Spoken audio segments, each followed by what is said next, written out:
woke up with breath, I'm so blessed. Yeah, yes. Water in my place and everything is in its place. Peace of mind, even my grace. I'm so blessed. Yes, yes, yes. My grandma almost lived to see 92. I'm so blessed. Yes, yes, yes, yes.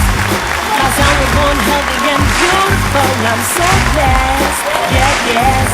My mama's on my right side, daddy on my left. My son's father doing his absolute. I'm so blessed, blessed, blessed.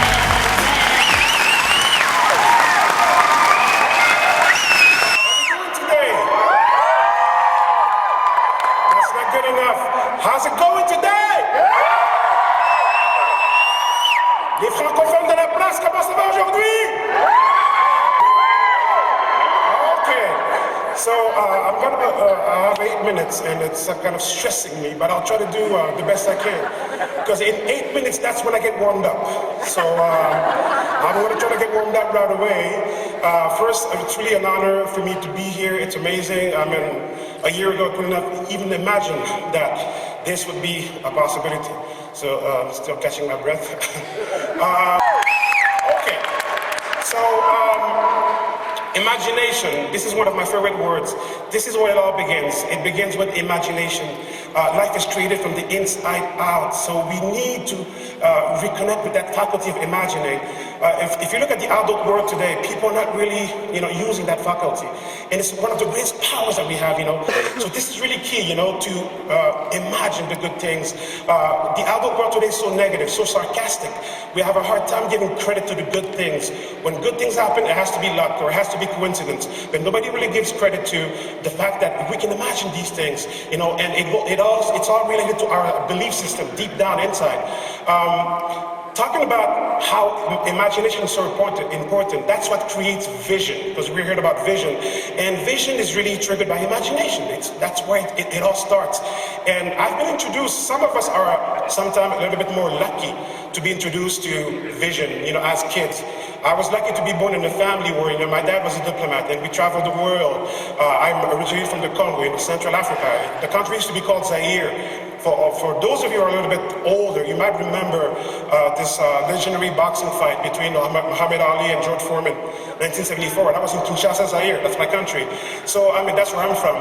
So life was really amazing for me in the sense that my dad was a diplomat and we traveled the world.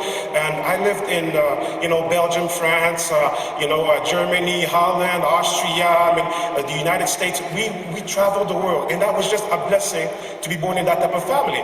So it gave me great vision. My mom always told me, be the head, not the tail. She always told me that I would be somebody today. Not today, she always told me I would be somebody someday. That's what I meant. And I believe that, so I was given great vision since I was a kid. But things were not always good. And vision is what kept me alive. Because when we traveled the world, it was amazing. But when we went back home, it wasn't that good. Because in some of those African countries, we're still having a lot of issues with the economy and everything, and poverty.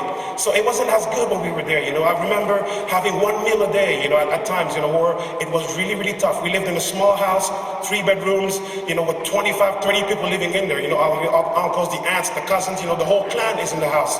So, and that was life, at some point in my life, having one meal a day, struggling, having to walk miles and miles and miles to go to school, like 20 miles to walk to go to school because all the cars broke down. And that was tough, and when you got sick, it's almost like you could die of just a minor, disease simply because of malnutrition and all that. So, people see me today as a big guy, but I was at 12 years old, I weighed 25 kilos, I was a very, very skinny just because of the conditions back then. But we had vision. We knew we had a better life before when we traveled the world.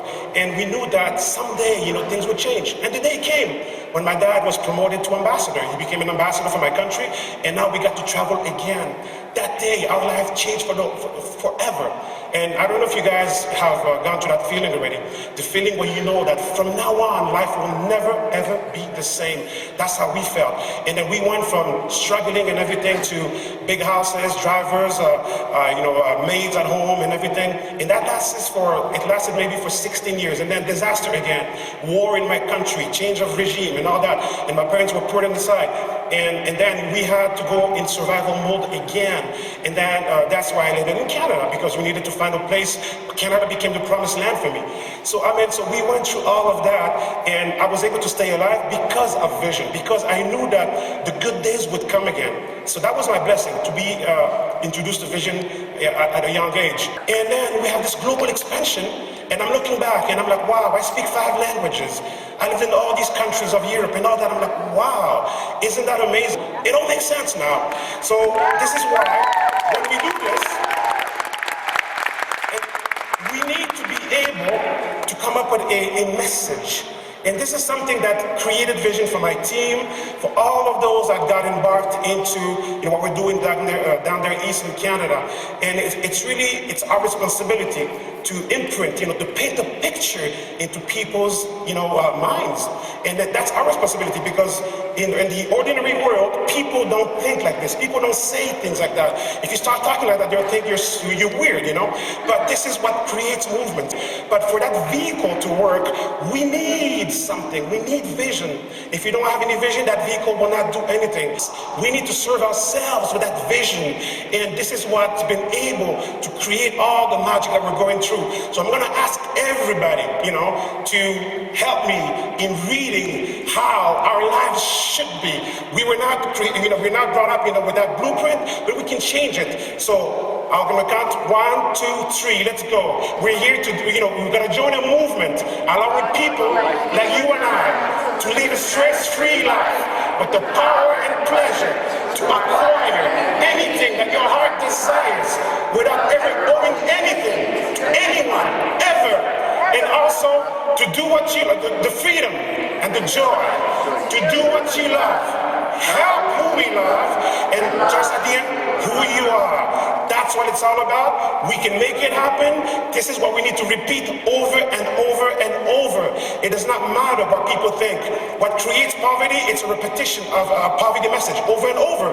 How do you change that? How do you change from Windows XP to Windows Vista? Same thing. You simply change the operating system.